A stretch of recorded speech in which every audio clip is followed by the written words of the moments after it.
فهمينا وعلاش راكي مظلمتها على روحك؟ وعلاه؟ هذا لظروف خاصه. لظروف خاصه. القانون ما عندوش ظروف خاصه. الله غالب. يعني ما الرؤيه راه عندك كافيه؟ ولا غير عادي جدا. عادي جدا. حتى تدخلي في نفق؟ حتى في الليل؟ عادي عادي. ما صدقش هذه، راه انا غير عادي راني نسوق في الليل قانون. ونمشي في المطر ونجي. الاخت نعم.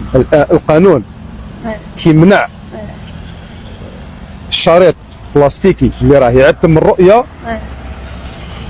يعني راه 100% 100% راه على حقيقه.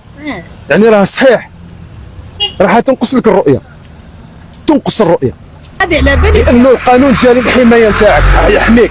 يعني قلت لك هذا الفيلم هذا راح ياثر عليك اثناء السياقه. راح ياثر عليك انت اوتونك راكي سائقه، راح ياثر عليك باش تتفادى الحوادث وتشوفي مليح وتكون عندك الرؤيه كافيه. لازم هذا الشريط يتنحى 100% و100%. نحيه باذن الله.